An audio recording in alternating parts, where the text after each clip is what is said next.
11월 28일 주일입니다. 이제 또 마지막 달을 향해 가고 있는데요. 여러분 마음이 어떠실지 궁금합니다. 오늘 예배로 나아갈 때 아버지 지금 내가 어디에 있는지, 주의 십자가 길, 그 길목에 있는지, 아니면 인간의 소욕의 끝인 그 길에 있는지 저는 좀 물어보게 되는 아침이었는데요. 한 해의 마지막을 향해 가는 지금 여러분들 어떤 생각으로 계신지 우리 하나님 앞에 내려놓는 마음으로 먼저 기도하면서 나아갑시다. 하나님 아버지, 오늘도 이렇게 다시 주일이 왔습니다. 주님께서 함께 하시는 그 마음만으로 내가 모든 것을 할 수 있으리라 믿습니다. 주님, 주의 음성을 내가 듣고자 합니다. 주님, 나에게 주님의 목소리 들려주시옵시고 나의 갈 발을 하나님께서 미리 알려주셔서 내가 지금 걷는 이 모든 길 끝에 하나님의 음성이 있기를 원합니다. 주님, 나를 향해서 주님의 그 크신 뜻 펼쳐주시옵소서. 내가 듣길 원하나이다. 나의 죄를 아버지 앞에 가고백하노니 하나님 함께하여 주시옵소서. 주님 아버지,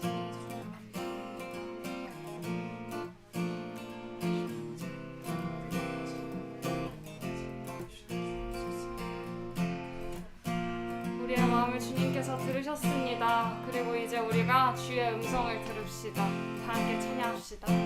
주의 음성을 내가 들으니 사랑한단 말일세. 믿는 마음으로 주께 가오니 나를 영접하소서. 주여 넓으신 은혜 베푸사 나를 받아주시고 나의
자신을 주셨네.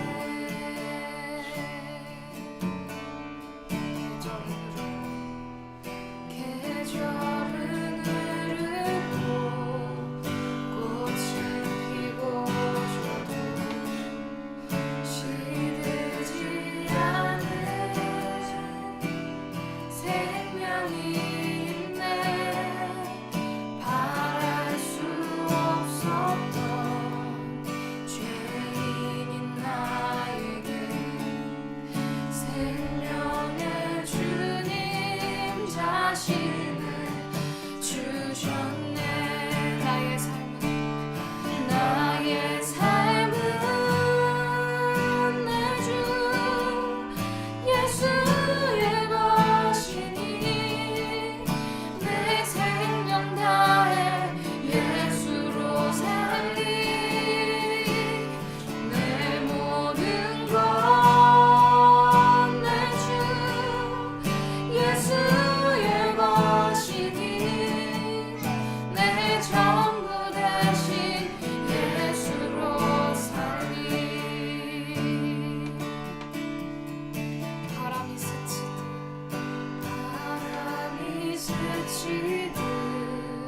삶은 지나가고 꺼지지 않은 소망이 있네. 그 길에 떠나서 해를 찾는 주를 찾도록 나 살게. 나의 삶은 내 주 나의 삶은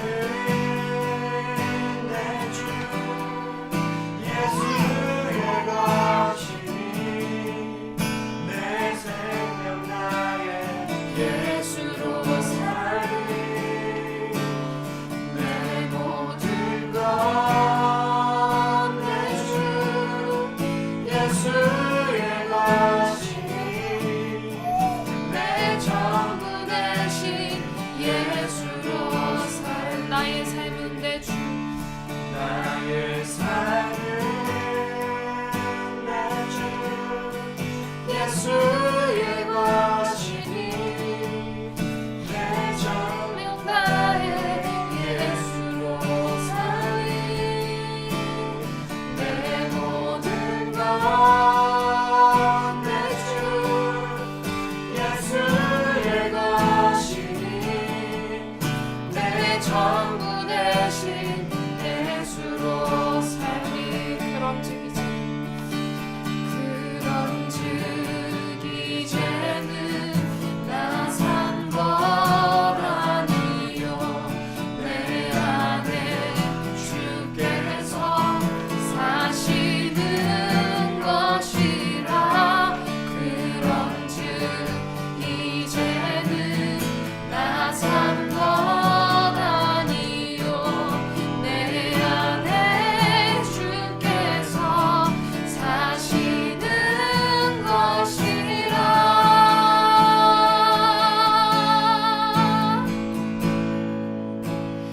나의 삶은 내 주 예수의 것이니 내 생명 다해 예수로 살리. 내 모든 것 내 주 예수의 것이니 내 전부 대신 예수로 살리.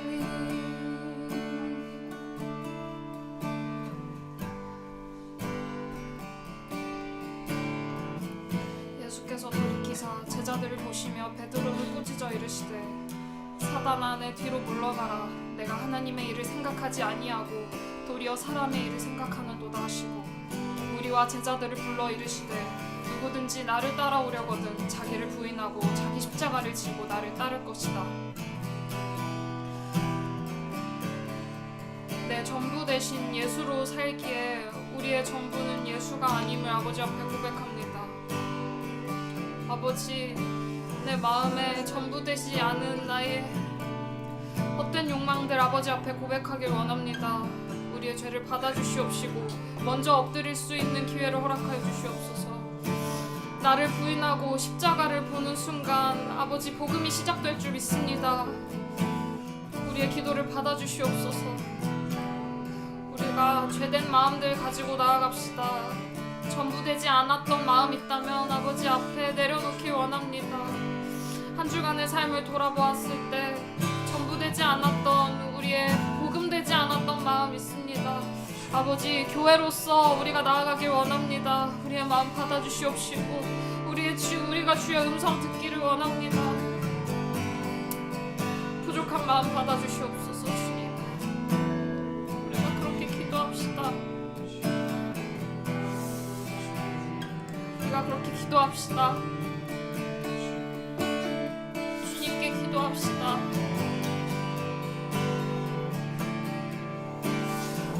주님께 기도합시다.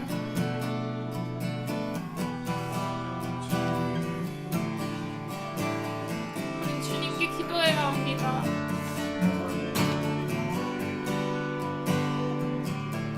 기도합니다. 주님, 예수로 살게 도와주시옵소서.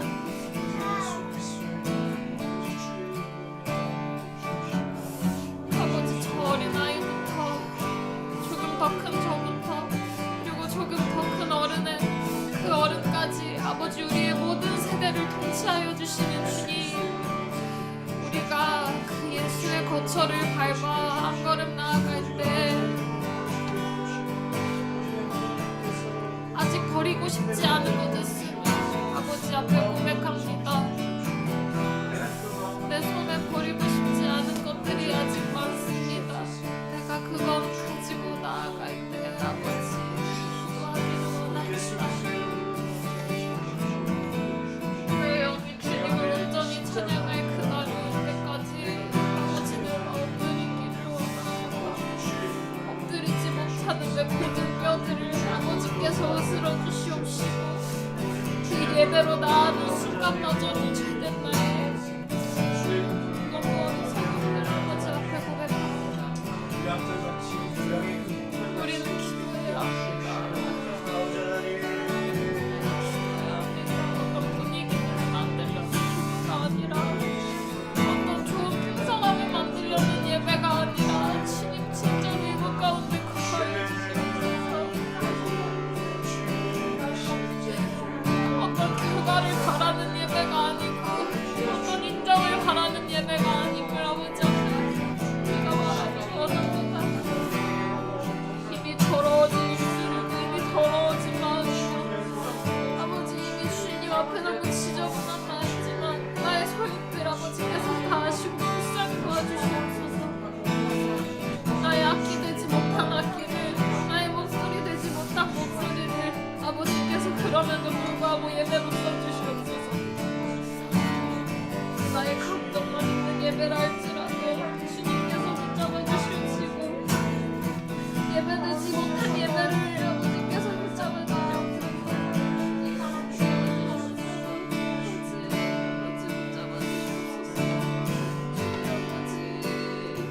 우리 예배되지 못한 예배를 아버지께서 가져가 주시어서 진짜 예배가 무엇인지 진짜 복음이 무엇인지 주님의 존재 자체로 증거하여 주시옵소서. 아버지 예배되지 못한 자들이 모여 예배합니다. 이 교회를 아버지께서 가져가 주시고 아버지께서 나의 교회 되시옵소서. 우리는 기도합니다. 아버지 우리는 기도합니다. 우리 기도합니다.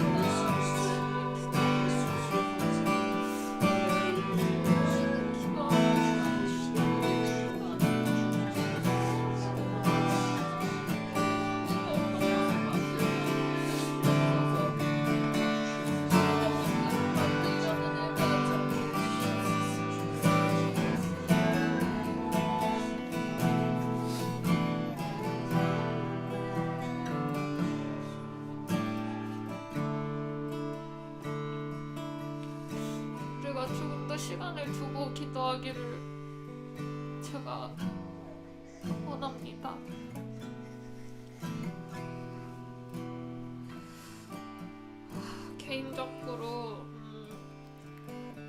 예배되지 못한 예배를 할 때가 많음을 여러분 앞에 고백합니다.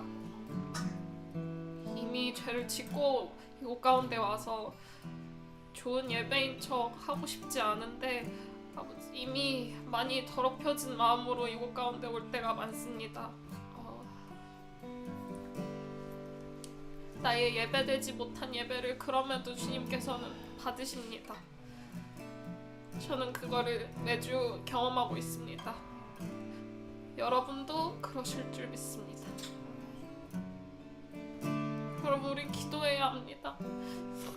저는 어떤 해결책을 매번 강구하고 그것이 매번 다르고 돈을 더 쓸 때도 있고 어떤 사람을 만날 때도 있고 아니면 그냥 무너질 때도 많습니다. 하지만 역시나 돌아오는 것은 기도의 자리입니다. 여러분 우리가 기도합시다. 어떤 주제인지 상관없고 여러분의 처한 상황이 모두 다르지만 여러분 우리가 주님 앞에 정직한 마음으로 기도합시다. 우리는 기도함으로 배웠습니다. 우리의 그 전 세대에서 기도함으로 이곳까지 일구어 오셨듯 우리도 그렇게 일구어 나가야 하는 사명이 있습니다. 여러분의 마음을 다 드러내시길 원합니다. 우리 그렇게 기도합시다. 어떤 마음이든 여러분 내뱉읍시다. 여러분 우리가 기도해야 이 나라와 이 교회와 이 모든 세대가 삽니다. 여러분의 마음을 흔들어 놓으십시오. 사단이 어찌하지 못하게 여러분의 마음을 이곳 가운데 내려놓으십시오. 여러분 우리 기도해야 합니다. 어떻게든 기도합시다. 자리로 나아갑시다. 여러분 기도합시다. 주님 아버지 예수의 모습으로 나아가기를 원합니다. 아버지 기도함으로 주님 앞에 나아간다는 것이 단순한 개념인데 어렵습니다. 주님 믿음으로 나아간다는 것이 일이 어렵습니다. 아버지 나를 막고 사단의 영으로부터 내가 결코 약한 사람이 아니라는 것을 아버지 앞에 나아가기 원합니다. 아버지 우리의 조용한 기도도 받으시옵고 우리의 토해내는 기도도 받으시옵고 우리의 노래하는 기도도 받으시옵고 우리가 손으로 하는 기도도 받으시옵소서. 이곳 가운데 있는 주님 성령의 그 영이 우리 가운데 가득 임하길 원합니다. 아버지 나의 안에 있는 기도하지 못하게 만드는 그 사단의 영으로부터 내가 탈출할 수 있게 하시옵소서. 주님 아직도 제가 많습니다. 내가 가운데 나가는 제 마음을 앞에 있기를 원합니다.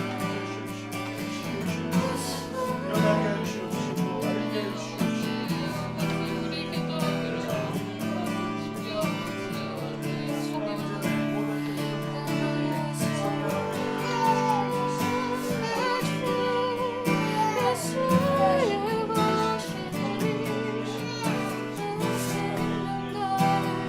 예수의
자리 가운데 충만하게 임하신 그 하나님의 임재를 우리가 찬양하며 높여드리며 나아갑니다.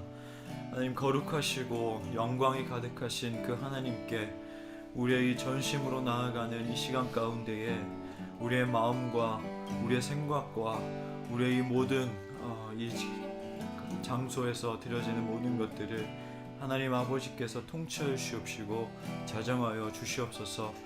하나님 아버지, 우리가 또 한 주간의 각자의 그 터전에서 또 살아가면서 또 알게 모르게 또 지은 그 죄들이 있습니다.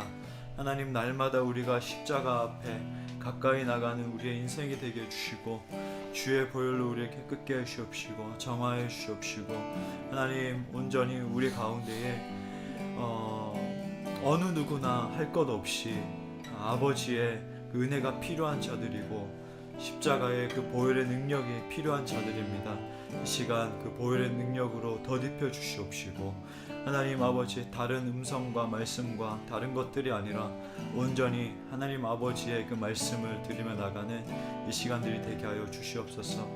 하나님 아버지, 이 땅 가운데 다시금 코로나로 인하여서 또 위기가 오고 코로나로 인하여서 다시금 또 여러 복잡한 그런 상황들이 오는 가운데 있습니다. 하나님, 벌써 2년이 다 되어가고 또 내년이면 3년째 또 그런 지경을 맞이하게 되는데 하나님, 그로 인하여서 마음이 어렵고 또 여러 가지 생활적으로도 어렵고 궁핍해지고 또 피폐해지는 이 상황 가운데 있는데 하나님 아버지, 이 땅 가운데에 주님 위로를 더해 주시고 또 하나님 거두어 주시고 또 밝은 그런 희망과 좋은 일들이 우리가 맞이할 수 있도록 주님 아버지 불쌍히 여겨 주시고 또 특히나 우리가 더욱더 기도하며 나가는 우리 그리스도인들이 될 수 있도록 인도하여 주옵소서. 하나님 아버지, 오늘 이 시간에도 이 한국뿐만 아니라 전 세계에 파송 나간 주의 이름을 두고 파송 나간 우리 선교사님들이 있습니다. 그 선교사님들 그 자리에서 예배하고 또 복음 전하고 또 그 자리에서 또 주의 이름에 그 깃발을 높이 올리드리고 또 나아갈 때에 주님 또 함께 주시고 또 갑절의 은혜와 그 사랑을 더하여 주옵소서. 주님, 또 말씀을 또 함께 나누기 원합니다. 이 함께 나누는 이 말씀 가운데에 우리의 그 심령 가운데 심어지게 해주시고 오직 그 말씀으로 인하여서 우리가 아멘하고 이 말씀으로 인하여서 우리의 심령 가운데에 깊이 침투하여서 우리의 마음속 깊이 끄집어내어서 주님 앞에 토해내고 또 드리는 기도와 찬양이 될 수 있도록 인도하여 주옵소서. 예수님의 이름으로 기도하옵나이다. 아멘. 네, 여러분 반갑습니다. 11월 마지막 주 예배입니다. 우리 어느샌가 이제 2021년 이제 마지막이 다가오는 예배를 드리고 있습니다. 또 연말인데 여러분의 각 가정에도 그리고 여러분이 예배 드리는 처소에도 그리고 여러분의 삶에도 하나님의 샬롬이 가득하기를 또 축복합니다. 아마 또 12월 그 광고를 또 미리 드리자면 12월 중에 우리 또 크라이플은 예배를 드리고 또 크라이플 데이라고 해서 크라이플이 지금 1년 동안 걸어온 길 그리고 앞으로 또 어떤 방향으로 나아갈지에 대해서 함께 나눈 시간을 가지고자 합니다. 그리고 또 12월 25일 이번에 또 토요일이더라고요. 그때 이제 크리스마스 성탄 예배가 있고 그 성탄 예배 때에 유아 세례가 있습니다. 제 아들 이제 결이가 유아 세례를 이제 받아야 할 때인데 그때 이제 유아 세례를 받을 예정이고요. 그리고 또 12월 이렇게 쭉 예배가 또 있을 예정입니다. 또 여러분 또 참고해 주시고 함께 또 하면 좋을 것 같습니다. 우리 함께 나눌 말씀은 마가복음 8장 27절에서 34절까지의 말씀인데요.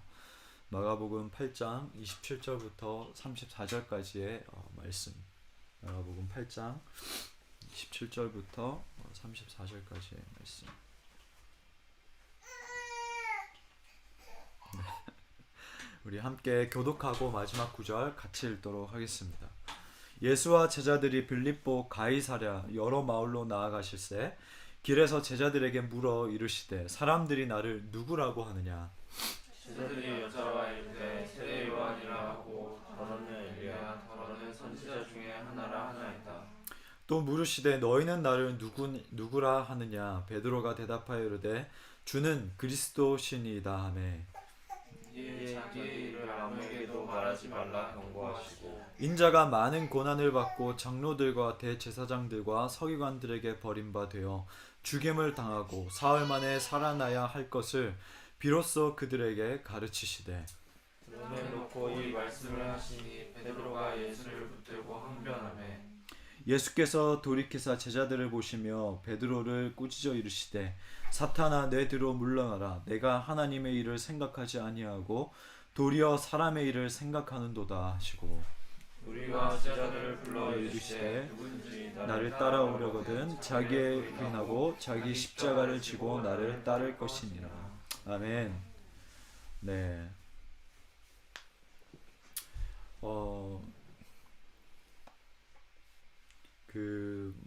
제가 이제 갑자기 생각난 겁니다. 네.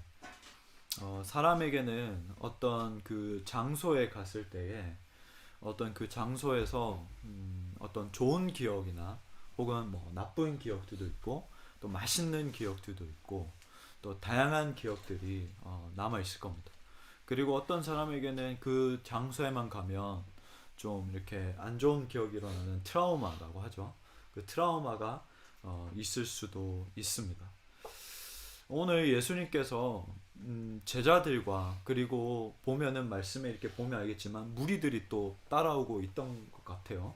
어쨌든 이 사람들에게 그리고 이 말씀을 나중에 기록된 말씀을 읽는 사람들에게 어떤 장소에 대해서 가지고 있는 그 생각을 똑바로 바르게 좀 교정시켜 주려고 하는 예수님의 의도가 있었던 것 같습니다. 예수님은 지금 우리가 나눴듯이 이 제자들을 벳세다에서 북쪽으로 40km 떨어진 이 가이사랴 빌립보 지역으로 데리고 가십니다. 여러분 이 벳세다가 갈릴리인데 거기서부터 또 40km를 또 올라가는 거예요. 제가 지금으로부터 8년 전, 8년 전, 9년 전 이스라엘에 2012년과 2013년 이럴 때 갔었습니다. 2번 갔는데 2013년에 갔을 때 오늘 여기 본문에서 말하는 지역에 갔었어요. 북쪽으로 이렇게 가는데 이 남쪽에 예루살렘에 있다가 북쪽으로 가는 길이 물론 광야도 통과하고 이런 황무지도 통과하지만 그 어느 정도를 통과하면 지중해 바다가 이렇게 쫙 보여요. 그러면은 와 여기가 이스라엘이 맞나라고 생각할 정도로 유럽, 이탈리아나 이런 그리스 이런 와 지중해 여기 아니야? 이러는 정도로 너무 좋은 풍경들이 이렇게 지나갑니다. 그리고 이제 북쪽에 이렇게 말한 이 지역에 가면 이제 헐몬산이 이제 보여요. 헤르몬산이라고 하는 이제 거기에 가면 약간 좀 날씨가 좀 으스스하죠. 한데 이제 그쪽에 가면 그 나름대로의 분위기와 또 풍경들이 있습니다. 바로 이곳에 예수님이 데리고 갔는데 이 성읍은 이 가이사랴 빌립보 지역 이 성읍은 헤르몬산 남서쪽에 자리하고 있는 곳이에요. 그러니까 헤르몬산도 모르겠는데 남서쪽은 어디야라고 할 수 있는데 그냥 헤르몬산에 있다라고 하면 쉬울 것 같습니다. 그래서 이 이름이 자연과 이 삼림, 그러니까 자연의 이 신, 헬라 신인 판이라는 신이 있어요. 이게 헬라 신의 이름이에요. 자연에 대한 이 신이에요. 이 신의 이름을 따서 파네아스 혹은 이 파니온이라고 이제 불렀는데 이 헤롯 빌립이 이 지역에 이제 분봉왕으로 임명된 후에 그 도시를 발전시키고 확장시킨 다음에 이제 AD 14년에 이 가이사 아구스도를 기념해서 그 도시에 가이사라는 이름을 붙입니다. 그래서 이 가이사랴 빌립보 지역이라고 그렇게 말을 합니다. 그래서 이 제자들은 이 빌립보 이 가이사랴 여러 마을에 지금 가는 중이었던 거예요.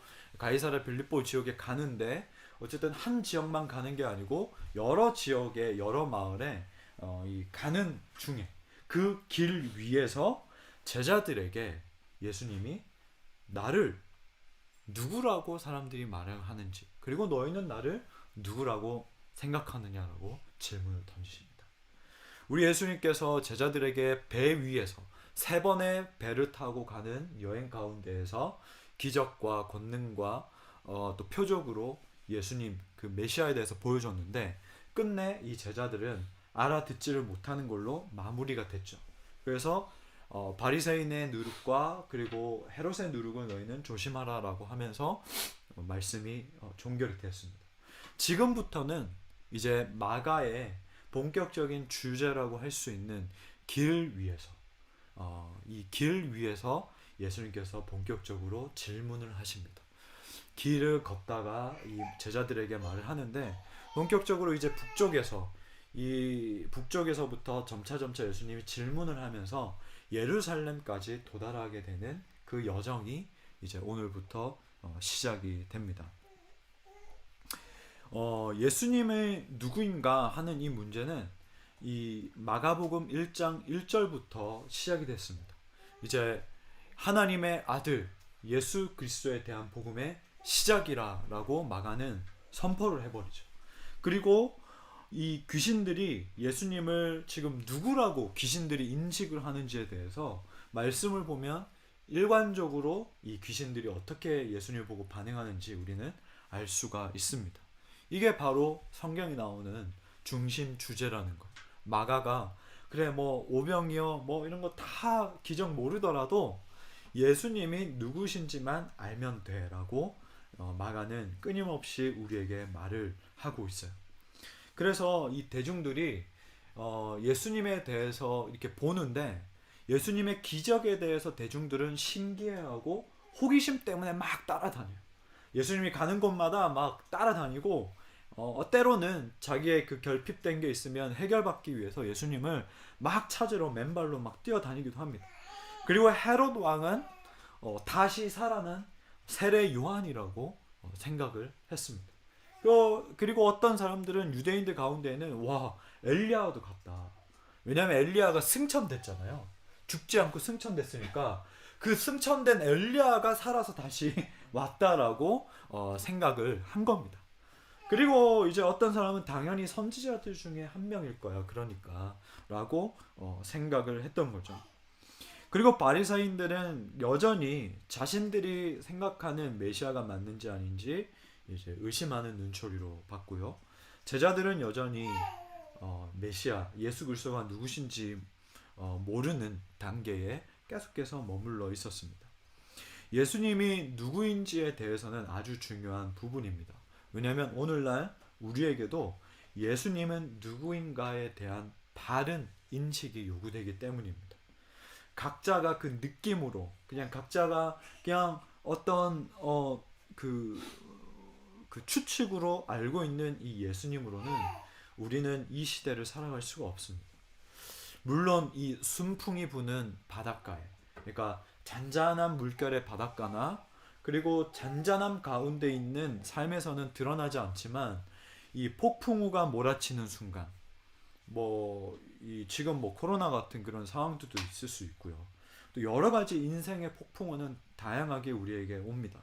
이 몰아치는 순간에 예수님을 믿고 우리가 알고 있더라도 각자가 이 예수님이 누구인가에 대해서 그동안 확립해왔고 정립해왔고 인식해왔던 내용에 따라서 그 사람의 그 결과, 그 값은 그대로 드러나게 될 겁니다. 어떤 사람은 예수님에 대해서요, 당시에도 지혜가 많은 선생이라고 말을 했습니다. 랍비어라고 말을 했고요. 어떤 사람은 오늘날에도 마찬가지죠. 예수님에 대해서 사회 정의를 세운 분이다라고 합니다. 어떤 사람은 가난한 자들을 돌보는 분이라고 했고, 어떤 자는 예수 그리스도는 종말을 가지고 오는 무시무시한 분이야라고 말하기도 합니다. 또 어떤 부류는 예수는 정치적인 혁명가다. 그 당시에 로마의 체제를 반해서 아주 진보적으로 혁명적으로 이끌어왔던 사람이다. 그리고 예수는 체 게바라 같은 사회적인 혁명가다라고 그렇게 말을 하기도 합니다. 그리고 이 땅의 각자의 종교들도 예수님에 대해서 말을 합니다. 이 고대 영지주의의 물결을 계속해서 비슷하게 하는 그래서 힌두교와 이 뉴에이지의 이 경계에 있는 이 현대판 이 모던한 영지주의자들은 예수님은 영적으로 지식이 아주 높은 존재라서 그래서 신적인 존재와 교류할 수 있었고 연합할 수 있었던 존재야. 그러니까 그 이상도 그 이하도 아니야 라고 말을 합니다. 사이비 이단들에게도 예수는 누구인지에 대해서 정의가 내려져 있죠.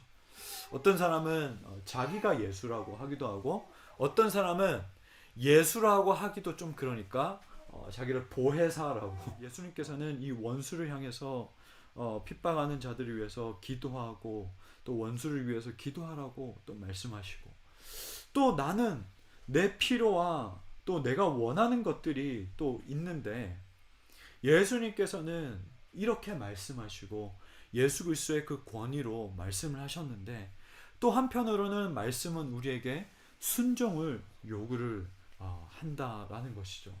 그러니까 우리는 계속해서 충돌할 수밖에 없는 거예요. 우리가 돈을 벌고 또 그것을 먹고 마시고 이런 건 당연한데 우리가 이 균형을 맞추는 게 너무나도 어렵다라는 것입니다. 그러다 보니까 우리가 자칫 조금만이라도 이 긴장감을 놓아버리면은 한쪽으로 그냥 내가 원하는 방향으로 가게 되는 상황들이 오는데, 가장 중요한 것은 어쨌든 예수님께서 말씀하신 그 자신에 대해서 그리고 이 복음에 대해서 우리의 경험과 생각들이 지어져 가는 부분들이 가장 중요하다라는 겁니다. 이 메시아에 대해서 우리가 한번 지난주부터 이야기가 나와서 한번 볼 필요가 있는데, 헬라어 이 그리스도는 히브리어의 메시아를 그대로 옮긴 겁니다. 그래서 그리스도라고 하면 메시아라고 생각을 하면 됩니다. 이 뜻이 뭐냐면 기름 부음을 뜻해요. 구약에서 기름 부음을 받는다라는 그 의미는 하나님을 섬기기 위해서 특별히 구별되었다라는 것을 말을 하는데, 이 세 부류가 기름 부음을 받았습니다. 바로 선지자, 제사장, 왕, 이 세 부류가 기름 부음을 받았습니다. 그래서 이 구약의 말씀들을 보면 기름 부음을 받는 자들이 나오죠. 사무엘도 그랬고요. 또 제사장도 그랬고요. 또 왕, 특히 이제 그 이스라엘의 초대 왕이 사울이죠. 사울도 사무엘이 가서 이렇게 기름 부음을 해줬고, 또 다윗 역시도 그랬고, 여기서 이 세 부류 중에 왕이라는 개념이 유대인들에게 아주 큰 영향을 끼쳤습니다.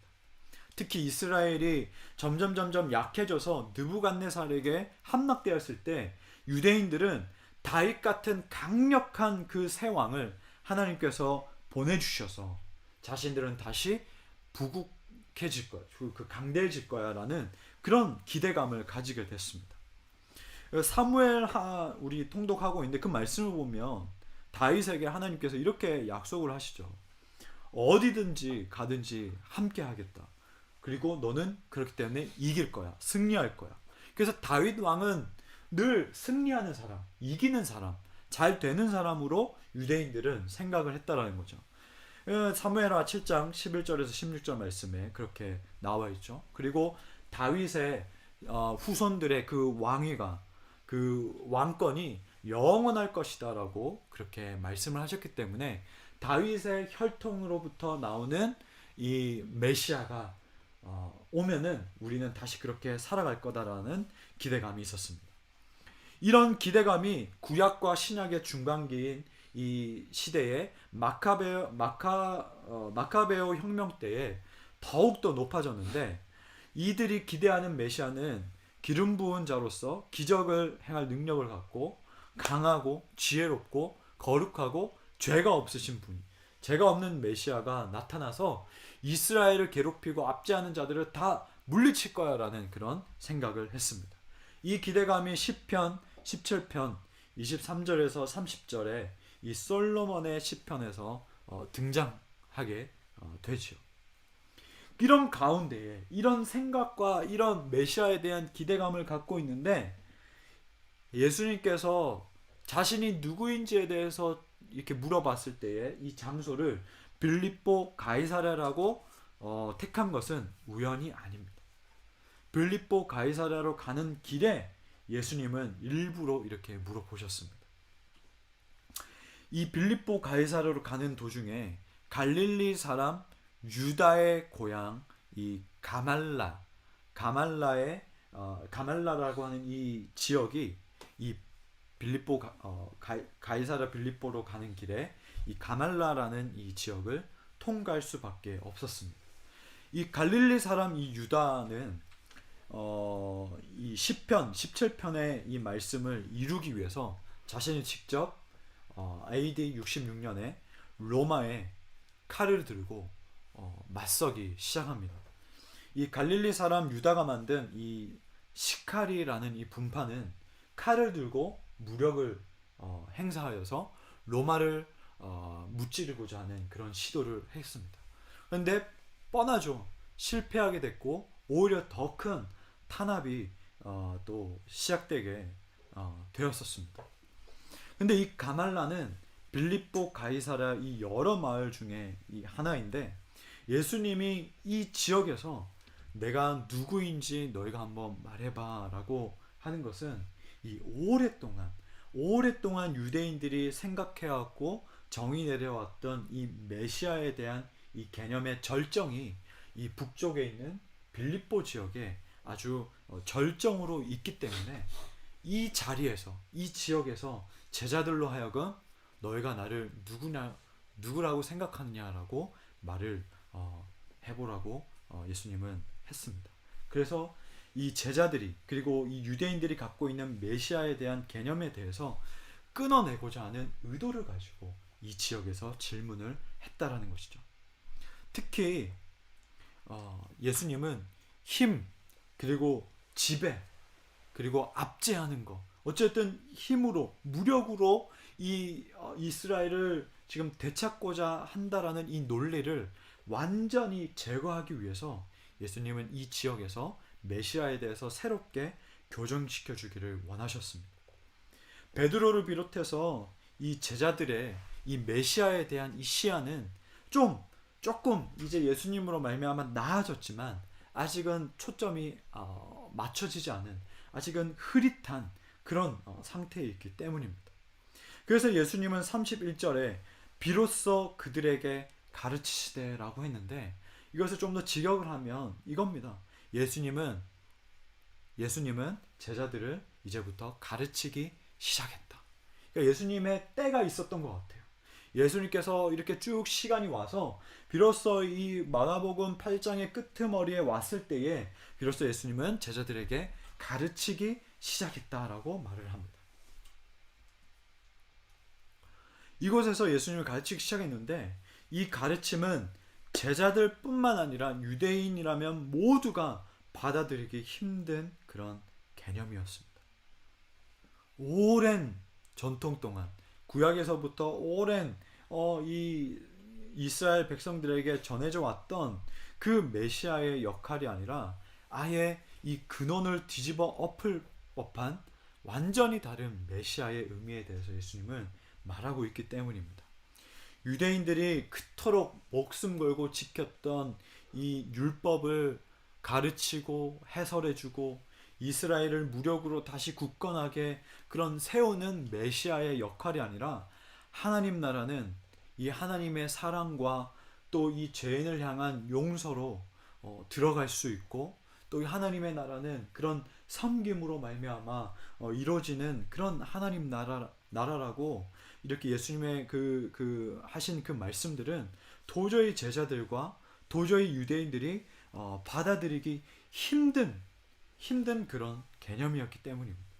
구약의 왕들처럼 이 메시아는 지배하고 무너진 이 예루살렘 성전을 다시금 완전 삐까뻔쩍이 좀 은어인가요? 다시금 이 성전을 아주 의리의리하게 건축하고 또 메시아의 권위로 다스리고 그런 것이 아니라 예수 그리스도는 누구인지에 대해서 완전히 다른 개념으로 예수님은 말씀하셨다는 거예요. 하나님의 아들 예수 그리스도 12제자를 불러서 새 이스라엘을 창조하시고 이 새 이스라엘은 지난주에 말씀드렸던 것처럼 유대인과 이방인들을 서로 다 함께 포함되는 새 이스라엘이고 하나님의 계명을 하나님의 사랑과 이웃 사랑으로 다시금 완전 심플하게 다시금 해석하시고 죄를 용서하시고 또 바다와 같은 자연을 다스리시는 권능을 부여받으신 분이시고 하나님으로서 말씀을 하시는 분, 바로 그분이 하나님의 아들 예수 그리스도시다라는 것을 예수님은 마가복음 1장 1절에서부터 계속해서 드러내시고 가르쳐주고 계시다라는 거죠. 유대인들이 가졌던 메시아에 대한 생각과 완전히 다른 모습이라는 겁니다. 완전히 다른 사명이라는 겁니다. 승리하고 성공하고 크게 되고 많아지고 강해지는 그런 개념이 아니라 지금 예수님이 말씀하시는 것은 거부당하고 고난받고 죽어야 한다는 거예요. 메시아는 그것 때문에 이 땅 가운데 왔다라는 거예요. 그것을 한 줄로 축약했죠. 인자는 많은 고난을 받아야 한다. 인자는 많은 고난을 받아야 하느니라라는 이 말씀으로 예수님은 자신의 모든 것을 다 축약해서 설명을 해주셨습니다. 이 메시아의 고난, 죽음, 이 부활, 이 말씀을 듣고 제자들은 감명받기보다 아마도 충격을 받았습니다.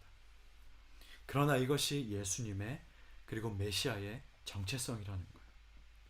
예수님은 이 32절에 드러내놓고 이 말씀을 하십니다. 확신을 가지고 이 말씀을 하십니다. 이 말씀을 선명하게 드러내셨는데 앞으로 순환과 고통이 찾아올 거라고 말씀하셨습니다. 여러분, 예수님은 확신을 가지고 그리고 이 말씀을 드러내놓고 이 말씀을 가르치시고 드러내놓고 선명하게 꺼내놓으셨는데 우리는 무엇을 우리는 듣고 있는가 우리는 질문하면서 나아갈 필요가 있습니다. 예수 그리스도의 말씀을 들었을 때에 유대인뿐만 아니라 12제자들도 충격을 받고 지금 어떻게 해야 될지 몰랐던 모습이었던 것 같아요. 그렇기 때문에 베드로는 견딜 수가 없어서 예수님을 붙들고 항변합니다. 로마와 협력하는 다른 국가들을 다 물리치고 독립된 국가 이스라엘을 세울 이 다윗 계열의 메시아가 고난을 받는다는 이야기를 자기는 도무지 한 번도 태어나서 들어본 적이 없었기 때문에 예수님을 붙들고 어떻게 그런 일을 할 수가 있습니까? 메시아는 그런 분이 아닙니다라고 항변을 했습니다.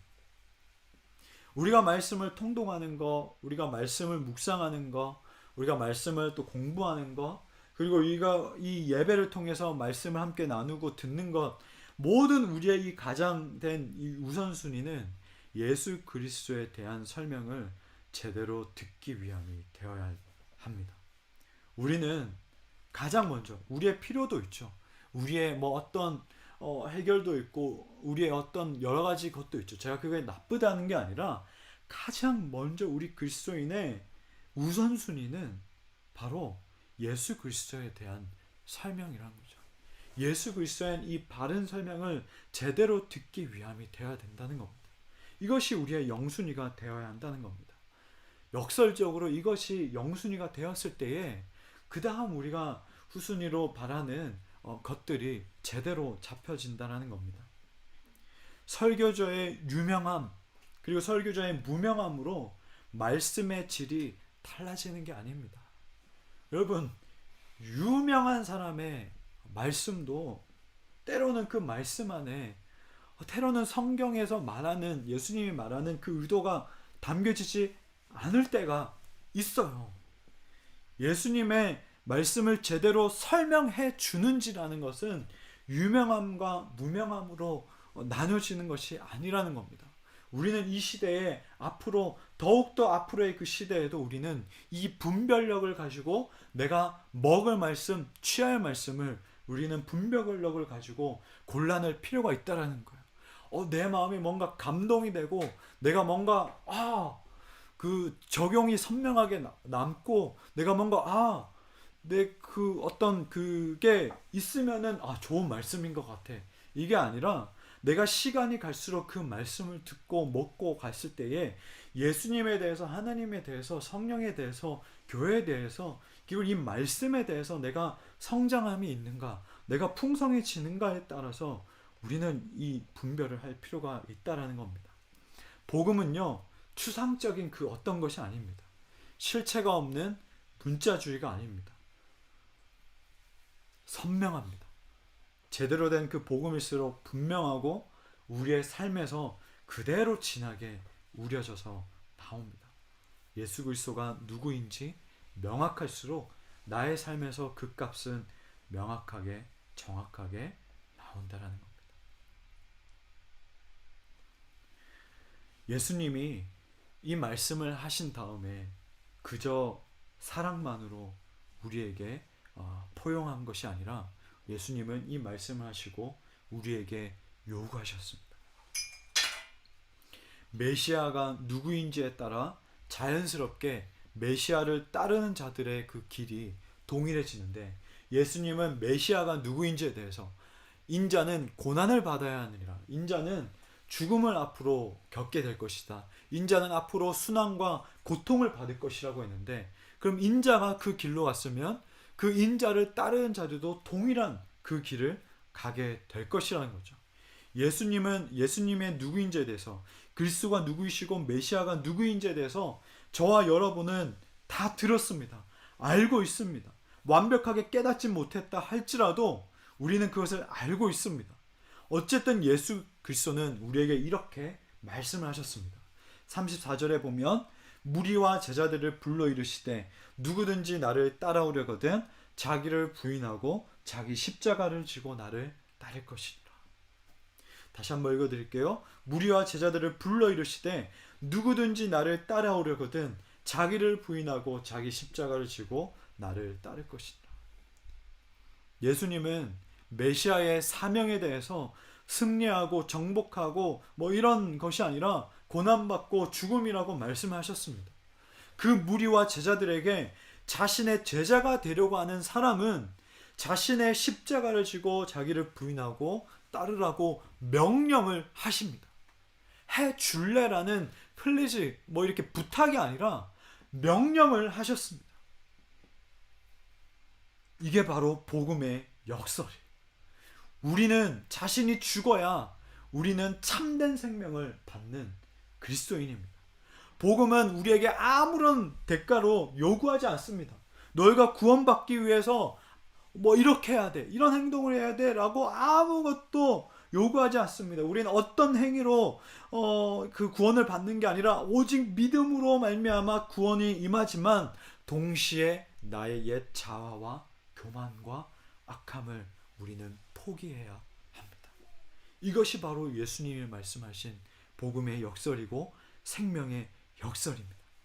예수 그리스도의 제자가 되길 원한다면 우리는 그 길을 간다면은 자기를 부인해야 됩니다. 스스로에 대한 권리 주장을 포기하고 전적으로 우리는 하나님께서 이뤄가시도록, 내 삶에 하나님께서 이뤄가시도록 우리는 나의 전부를 주님께 내어드려야 합니다. 그래서 바울은 말하죠. 그러나 이제는 너희가 죄로부터 해방되고 하나님께 종이 되어 거룩함에 이르는 열매를 맺었으니 그 마지막은 영생이라. 로마서 6장 22절 말씀이었습니다. 그리고 로마서 8장 17절 말씀에 상속자 곧 하나님의 상속자요 그리스도와 함께한 상속자니 우리가 그와 함께 영광을 받기 위하여 고난도 함께 받아야 할 것이라. 여러분, 우리는 상속자인데 그와 함께 영광의 면류관을 쓰기 위해서 고난의 면류관도 함께 받아야 한다라고 예수님은 분명하게 말씀을 하고 계시다.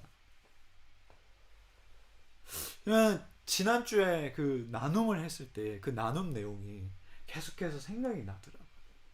우리 지체가 우리가 누구나 오고 싶어 할 만한 요소가 갖춰진 것 같다라고 말해 주더라고요. 저는 좀 감명받았어요. 그거에 대해서. 아, 그런가?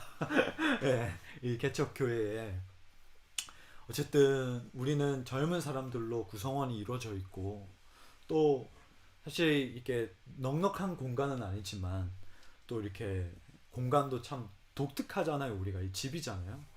그리고 우리는 걸어서 5분 거리에 한강도 있고 서울숲도 있고 뚝섬도 갈 수 있고, 지금 매 주말마다 젊은이들이 찾아오는 이 동네가 바로 성수동입니다. 그래서 우리 매번 우리 다양한 메뉴들을 또 먹잖아요. 질리지 않고. 그런 요소들을 보고, 어쨌든 뭐 그것만 보고 오는 건 아니겠지만 저 혼자 김칫국을 마시면서 생각을 했어요. 만약에 청년들이 막 교회 오겠다라고 막 하면 어떻게 해야 되지? 어떤 내가 액션을 취해야 되지? 막 이런 이제 막 생각을 하면서 제가 막 세워왔던 교회관과 교회론과 여러분들에게 말했던 막 그런 것들을 자꾸 막 이렇게 충돌이 막 이제 막 되는 거예요. 막 이랬다가도 아니야, 나는 이걸 위해서 개척을 했는데 이거를 좀 해야지. 근데 저는 뭐 한 명이든 두 명이든 뭐 나중에 뭐 10명이든 20명이든 막 갑자기 교회 온다라고 했을 때, 앞으로 이제 내년부터 우리 크라이프 처치에 이제 함께 하기 위해서, 이 교회를 섬기기 위해서 오는 분들에게는 어떠한 이야기를 할 것 같습니다. 영광의 면류관도 함께 있지만 그와 동일하게 함께 고난의 면류관도 함께 짊어지고 함께 가야 함을 분명하게 말할 것 같습니다. 어떤 자신의 필요와 어떤 자신의 부족함과 어떤 자신의 충족을 위해서 교회에 발걸음을 하기도 하지만, 동시에 교회 공동체가 하나님을 섬기고 예수 그리스도의 그 십자가의 길을 가는 데 있어서 함께 짊어져야 할 그 고난과 책임과 그 어떤 희생에 대한 이 부분도 함께 짊어져야 됨을 어렵지만 저는 앞으로 말을 할 것 같습니다. 그거에 대해서는 자세하게 제가 크라이플 데이 때 우리 공동체 지체들에게 나누게 될 거지만, 어쨌든 유대인들은 이 땅에서 이스라엘의 이 왕국이, 그러니까 자신들이 원하는 이스라엘의 왕국이 다시 부유해지고 강해지고 자유해지고 또 영광을 얻을 것에 대해서 희생을 할 준비를 했었어요. 제자들도 마찬가지입니다. 왜냐하면 자신이 희생한 만큼 자신들이 원하는 것들이, 얻게 될 것들이 더 클 거라는 예상 때문에 나는 이만한 희생을 감내할 준비가 됐어라고 그들의 마음은 먹여졌다는 거죠. 그러나 예수님이 말씀하신 다른 형태의 자유와 영광에 대해서 참여를 말씀하셨을 때에는 베드로는 허들짝 놀라서 예수님을 붙들고서 항변하고 예수님을 붙들고서 따집니다. 예수님, 어떻게 그것을 위해서 내가 희생할 수가 있습니까? 예수님, 내가 이 그물을 버려두고, 내가 아버지도 내가 버려두고, 가족들도 버려두고, 내가 예수님을 이렇게 내가 따라왔는데 어떻게 나의 그 희생에 대한 그 결과물이 그럴 수가 있습니까? 예수님이 죽는다니요, 예수님이 고난을 당한다니요, 예수님이 순환을 당한다니요. 그러면은 내가 얻어지는 것들이 뭡니까? 내가 생각해왔고 내가 바래왔던 그 메시아를 위해서 희생을 하면 내가 이스라엘 이 땅 가운데에서도 한 자리를 차지하고 이스라엘 이 땅 가운데에서 내가 얻게 되는 그 예상치가 있는데, 어떻게 내가 눈에 봐도 하나도 얻어질 것 없는 그 메시아를 위해서 내가 그러면 희생했다는 겁니까? 바로 그거예요. 바로 그거. 그런데 이것이 아니라 깨달은 사도들의 고백은 하나님의 상속자여 그리스도와 함께한 상속자니 우리가 그와 함께 영광을 받기 위하여 고난도 함께 받아야 할 것이다. 모든 것을 버리고 그리스도를 따른 자들의 결과는 여러분 어떻게 될 것 같습니까? 그리스도인의 삶은 역설적입니다. 예수님을 위해 나를 포기함으로 우리는 생명을 얻게 됩니다. 영광을 얻게 되고 멸류관을 얻게 됩니다. 이 땅에서 영광을 얻는 사람도 있을 거고 이 땅에서 그렇지만 영광을 없이 그냥 하늘로 가는 사람도 있을 겁니다. 그렇지만 결과적으로는 모두가 다 영광의 멸류관을 받을 것이라고 말을 합니다. 내가 가진 것을 움켜쥐고 지키기 위해서 애쓰지만 여러분 이 모든 것들은 결국에 다 없어져 버립니다. 야고보서 1장 10절 말씀에 자기의 낮아짐을 자랑할지는 이는 그가 풀의 꽃과 같이 지나갑니다. 나의 젊음도 우리의 젊음도 시간이 지나가면 다 없어집니다. 우리의 건강도 시간이 지나면 다 쇠약해집니다. 나의 그 어떤 모든 것들도 시간이 지나면 잊혀집니다. 베드로는 이사야서 40장 6절 말씀과 8절 말씀을 인용해서 베드로 전서에 말합니다. 모든 육체는 풀과 같고 그 모든 영광은 풀의 꽃과 같으니 풀은 마르고 꽃은 떨어지되 오직 주의 말씀은 세속토록 있도다. 사도 요한도 요한일서 2장 17절에 말하죠. 이 세상도 그 정욕도 지나가되 오직 하나님의 뜻을 행하는 자는 영원히 거하느니라. 이 말씀들을 묵상하면서 우리 크라이플 공동체가 생각나더라고요. 저 포함해서 여기서 제가 제일 지금 연장자잖아요. 그런데 우리가 지금 젊고 이 또 젊음의 혈기로 공동체를 이루고 또 어떤 때는 우리가 날카롭게 이야기하고 비판도 하고 우리의 그런 것도 이야기하는데 우리가 이렇게 인생이 지나고 5년 뒤, 10년 뒤, 20년 뒤 또 지나서 우리의 입술에서 또 어떤 고백이 나올까? 어떤 하나님에 대한 이 고백과 하나님에 대한 우리의 이 입술에서 이야기들이 나올까? 여러분 베드로전서 베드로는 오늘 이 본문에서는 어떻게 하나님 내가 메시아를 위해서 희생했던 부분이 이게 아닌데 이럴 수 있습니까? 라고 자꾸 항변을 했는데 베드로가 이제 죽음을 앞두고 연료한 그 시점에서 이 말씀들을 기록해 가면서 모든 육체는 풀과 같고 그 모든 영광은 풀의 꽃과 같으니 풀은 마르고 꽃은 떨어지지만 오직 주의 말씀은 새색토록 있습니다. 오직 주의 말씀은 변하지 않고 영원히 신실하십니다라고 그렇게 자신의 그 쇠약해진 육체를 힘을 내면서 온 그 힘을 쥐어짜면서 이 말씀을 기록했을 이 베드로를 상상해 보니까 우리도 그런 10년 뒤 20년 뒤 그런 진한 묵상들이 말씀의 고백들이 나오지 않을까 그런 행복한 기대감이 또 떠오르더라고요. 이 땅의 메시아관으로만 보면 때로는 우리는 뒤처진 것 같고 패발자인 것 같고 아무것도 이루지 못한 것 같고 나이에 맞게 살아가지 못하는 것 같고 실패한 삶인 것 같고 준비되지 못한 미래를 준비하지 못한 사람처럼 보여집니다. 하지만 예수 그리스도가 말한 이 메시아의 삶의 관점에서는 모든 것을 얻은 자에게를 주님의 이름으로 축원합니다. 우리 주님께서 말씀하신 그 삶의 관점에서는 우리는 영원한 멸류관을 이미 소유한 자임을 꼭 기억하시기를 바랍니다. 이것이 그리스도인의 역설적인 삶이고 이 길을 가야만이 우리는 영원히 살 수 있는 길임을 꼭 기억하시기를 바랍니다. 우리 함께 이 말씀을 기억하면서 우리 찬양을 고백하기 원합니다.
대학원을 다닐 시절에 존경하는 교수님께서 수업을 하시다가 한번 우리에게 이런 말씀을 해주셨습니다. 아니, 여러분은 각자 일을 하다가 또 혹은 일반 대학교를 다니다가 또 다른 꿈을 품다가 이 길을 가기 위해서 그 모든 것들을 다 포기하고 온 자들이 아니냐. 그런데 사역지를 택하고 또 사역을 할 때에 그 20-30만 원 사례비 더 주는 곳에 찾아가고 또 덜 주면은 불평하고 또 그런 것만 찾아서 어디 가면 더 편하게 있을 수 있고 어디 가면 더 복지를 더 누릴 수 있고 혜택을 받을 수 있는 곳에 찾아서 그렇게 사역지를 택하고 가느냐라는 말씀을 해주셨던 적이 있습니다. 와, 갑자기 망치를 맞듯이 그런 생각이 좀 들더라고요. 아, 그렇지. 내가 다 포기하고 정말 오직 주의 복음 전하는 그 사명, 오직 주님 이름 충분하다는 그 마음 그 가지고 신학교 가고 신대원 오고 이렇게 공부하고 또 이렇게 사역하고 그 자부심으로 정말 이렇게 살아가는 건데, 아, 내가 그 조금 그거에 높낮이에 따라서 어떻게 그 마음을 가질 수가 있었지라는 망치로 때려 맞는 듯한 그런 생각이 들더라고요. 우리가 이 말씀을 가질 때, 우리가 오늘 이 말씀 나누는 본문을 묵상할 때 사람들이 많이 어려워합니다. 아니, 그렇다고 어떻게 예수님 말씀하신 그대로 살아가면, 그 메시아 관대로 살아가면 나 좀 불이익 받는 거 아니야? 당장 내가 나 죽는 거 아니야? 이런 생각들을 하게 됩니다. 여러분, 그 하나님께서 우리를 영원한 사망의 길로 가지 않도록 독생자 예수 그리스도를 보내시고 영원한 생명을 주시기 위해서 그 예수 그리스도가 이 땅 가운데에 성육신하셔서 십자가로 죽으심으로 부활하심으로 더 큰 생명을 위해서 자신을 아끼지 아니하시고 다 죽으셨는데, 그렇다면 이 땅에서 조그마한 그 높낮이에 그것 하나님께서 여러분 돌봐주시지 않으시겠습니까? 하늘의 나는 새도 들의 백합화도 하나님께서 말씀하셔야만이 다 이루어주시고 하나님께서 다 그것을 책임져 주신다 하셨는데, 우리가 하나님의 나라를 구해야 되지 않겠습니까? 오늘 말씀 가운데에도 베드로가 그 자신의 혈기가 있고 젊었을 때에는 예수 그리스도를 붙들고 항변했다가 그 원리를 깨닫고 인생의 막바지에 이르러서는 풀도 지나가고 꽃도 지고 다 지나가되 오직 세세토록 무궁하고 변하지 않는 것은 예수님의 말씀입니다라고 고백했던 것처럼 우리의 인생에도 그러한 그 고백들이 점차 내재되기를 축원합니다.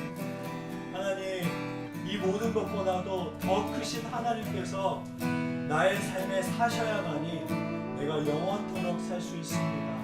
하나님, 내가 지금 이 젊었을 때 생각하고 붙들고 더 크게, 하나님보다 더 크게 생각하는 것들은 시간이 지나가고 점차 갈수록 다 언제 그랬냐는 듯이 잊어버릴 때고 까먹게 되고 나중에 지나가서 보면 아무것도 아닌 일들이 되는데, 하나님, 내 안에 영원토록 변하지 않으시고 세세토록 무궁토록 있는 오직 그 주의 말씀만이 이 내 안에서 점점점 더 커지고 점점점 더 내 안에서 더 크게 차지하게 해주시고 더 크게 내 삶에서 풍성하게 아버지 하나님 자리 잡게 해주시옵소서.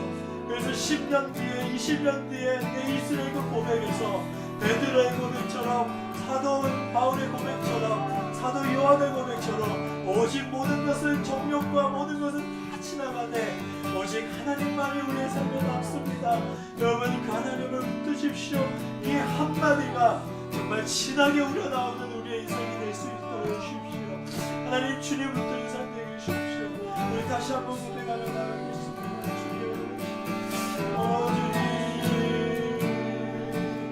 주님, 우리가 이 때문에 우리가 하나님 아버지 우리의 시야는 현재 이 상황을 보기 때문에 하나님 주님보다 더 크게 보는 것들이 있습니다. 주님보다 더 크게 여기는 것들이 있고 아버지 하나님 영원히 변하지 않을 거라는 그런 생각과 그런 장각 속에 아버지 하나님 우리가 또 살아갈 때가 있습니다. 하나님 온전히 이 시간들이 통과하게 되는 그 과정이 되게 하시옵소서. 하나님 이 시야에 갇혀있는 것이 아니라 통과하는 시간들이 되게 하여 주시옵소서. 아버지 하나님 선생님들의 그 고백처럼 아버지 하나님 다른 것은 다 지나가고 정겨운 지나가고 오직 풀도 마르고 꽃을 심네 오직 주의 말씀을 새색들을 무궁하도다라는 이 고백이 우리의 인생의 고백이 되게 하여 주시옵소서. 앞으로 살아갈 날의 그 고백들 가운데에도 하나님 이 고백들이 우리 가운데에 아버지 나오는 아버지 진액처럼 아버지 쏟아져 나오는 인생의 시간들이 되게 하여 주시옵소서. 아버지 그런 즉 내 안에 사는 것은 내가 아니요 오직 예수 그리스도야라고 아버지 하나님 이 고백이 나오게 해주옵소서. 하나님 아버지 역설적으로 오직 아버지 우리가 이 가야만 하는 이 길은 내가 죽어야만이 오직 주님께서 살려주시고 내가 죽으면 내가 죽고 나의 모든 것을 포기했는데 꼭 역설적으로 나를 찾게 되고 내가 살아나게 되고 내가 아버지 더 힘차게 살아나게 되는 그 길입니다. 아버지 하나님 나의 십자가를 지고 나를 부인하고 나의 모든 나에 대한 그 권리 주장들을 포기하고 나를 죽이고 아버지 하나님 강요하시옵소서. 내 모든 힘들을 내고 주명하게 하시옵소서. 아버지 하나님 그럴 때 나의 정체성을 발견하고 나를 발견하고 아버지 하나님 더욱더 하나님을 위해서 더 힘차게 가고 오직 더 살아나서 더 아버지 하나님 살아나서 가는 인생이 되게 하여 주시옵소서. 오직 우리 안에 주님께서 사십니다. 예수 그리스도께서 살아있고 계십니다. 예수 그리스도께서 살아 역사하셔서 나를 인도하십니다. 오직 그 신실하시고 영원히 변하지 않으시고 세상들을 무궁하시고 주님을 나아가서 역사하십니다. 그래서 나도 살아갑니다. 오 주님 내 마음의 안식처는 오직 주님이십니다. 내 마음의 쉼터는 오직 주님이십니다. 내가 피할 곳은 오직 주님이십니다. 오 주님 내게 주시옵소서.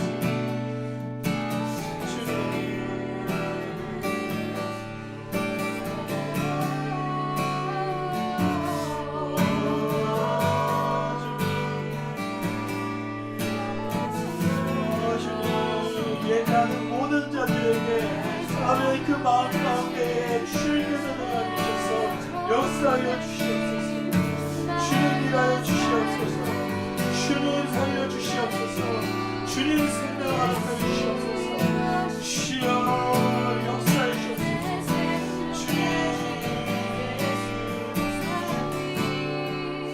주님께서 살려 주셔야 합니다. 아버지께서 살려 주셔야 합니다.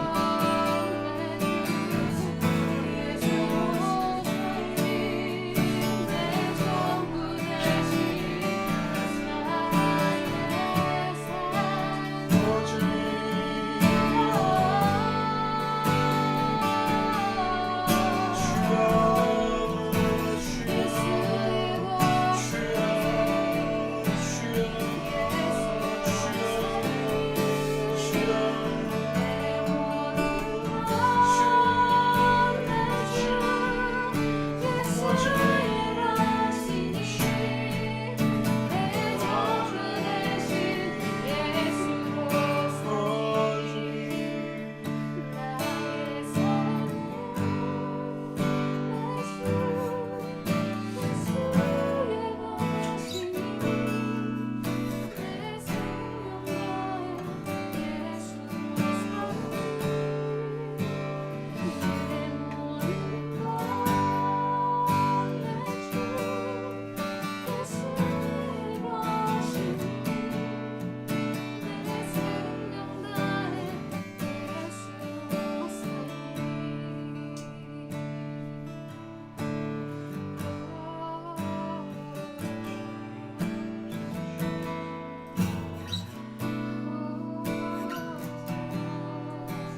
아버지, 오늘 말씀을 나누게 해주심에 감사합니다.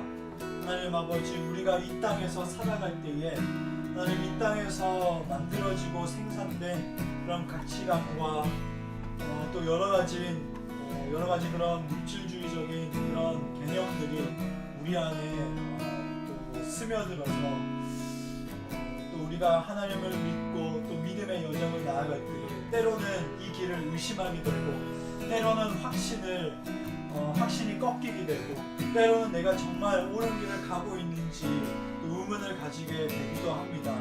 하나님, 그럴 때마다 오직 말씀에서 말하고 있는 그 발을 우리가 돌아보게 해주시고 다시금 우리가 말씀을 통해서 하나님의 자리로 돌아가는 우리의 인생이 될 수 있도록 인도하여 주시옵소서. 하나님 없이 끊임없이 우리가 하나님을 따름으로 인하여서 이 희생으로 말미암아 얻게 될 더 큰 것들을 바라며 갈 때도 있습니다. 그러나 하나님 아버지, 그것이 없다고 할지라도 오직 예수 그리스도의 그 길을 따라서 가는 데 있어서 주저함 없이 가는 우리 믿음의 사람들이 될 수 있도록 성령 하나님 인도하여 주시옵시고 날마다 바른 말씀으로 우리를 듣게 해주시고 가르쳐 주시옵소서. 하나님 아버지, 갈수록 우리가 감으로 인해서 믿음의 여정에서 분별력이 요구됩니다. 하나님, 다른 어떤 요인이나 다른 어떤 명성에 의해서가 아니라 오직 그 바른 하나님의 말씀 우리가 잘 먹고 마실 수 있도록 우리에게 분별력 또한 허락하여 주시옵소서. 하나님, 이 세상은 변하고 또 결국에는 정욕도 지나가고 모든 것은 떨어지고 마르지만 오직 하나님의 말씀은 세세토록 영원하다라고 했습니다. 그 하나님의 말씀 붙들고 우리 안에서 그 변하지 않는 그 하나님의 말씀이 풍성해지고 오직 그 새 생명 되시는 예수님이 일하셔야만이 우리는 살아날 수 있고 우리는 또 그 길을 향하여서 갈 수가 있습니다. 오직 내 마음 안 가운데에서 예수님만이 살아 움직일 수 있도록 주님 아버지 인도하여 주시옵시고 우리가 날마다 그것을 강구하는 인생이 되게 하여 주시옵소서. 예수님의 이름으로 기도하옵나이다. 주 예수 그리스도의 은혜와 하나님의 사랑과 성령의 교통하심이 결국에는 이 세상도 변하여 주시고 결국에는 이 정욕도 모든 것을 지나가지만 오직 이 가운데에서 하나님의 그 말씀과 하나님의 뜻을 행하기를 원하는 이 자리에 있는 온 성도 가운데에 그리고 온라인으로 각자의 처소에서 예배하는 온 성도 가운데에 함께 있을지어다. 아멘.